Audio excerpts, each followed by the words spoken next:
At a non-technical standpoint and as an average moviegoer, guys, I can tell you that this movie was very good.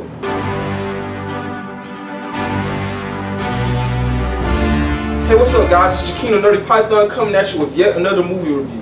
I was a little skeptical about going into this film because of the reviews that I had seen, which were typically that the movie was great, but Brie Larson's Captain Marvel was not so good. And I kind of agree on that fact because there are certain parts where you can notice where she did seem a little unenthusiastic, but for the most part, you know, she was very believable and she did provide some strong emotion where it really counted. There's also a reason for her storiness, which plays a huge role in her origin that you'll see in the film. So Brie Larson stars as Carol Danvers, aka Captain Marvel, and that's Air Force pilot turned warrior by an alien race called the Kree. The film centers around her regaining memories of her past on Earth as she's caught in the middle of this war between the Kree and the shape-shifting Skrulls.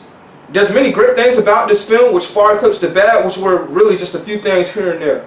First, the visuals were great and lived up to MCU standards. The Kree world Holla had its own unique environment as an advanced metropolis with huge skyscrapers and over-the-top weaponry. The ones that stood out the most were these gauntlets with telekinetic properties which allowed the wearer to lift, toss, and push objects. And I thought that it was just very cool and something that I'd never really seen before.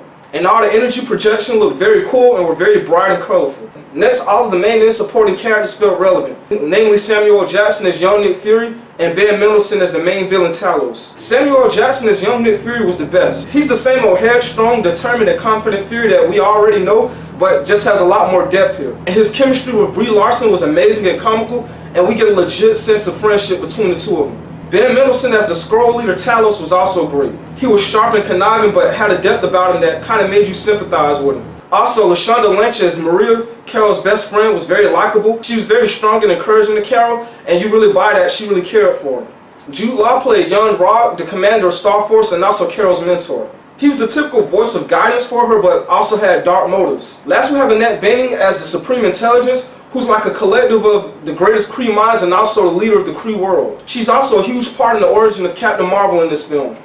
Gregg also returns as young Agent Coulson in this film, but he was way underused. I was expecting a lot more heroic action from him because he was a major link in the formation of this universe, and I felt like it just would have made the movie that much better. Last, I really loved the whole 90s era of the setting. We get a lot of callbacks to pop culture at the time, particularly the songs that play, as well as old retail chains like Blockbuster. We also revisit old tech like pagers and dial-up speed internet, which calls for some great humor. The only negatives that I picked up on about this film was that it does slow towards the middle as Carol's on Earth and she's digging into her past and uncovering her role in the war. I feel that anybody that's like unprepared and like unrested and expecting like a whole lot of action is definitely going to fall asleep at that point. But it was kind of different for me since I was so pinpoint focused on Brie Larson's portrayal of the character.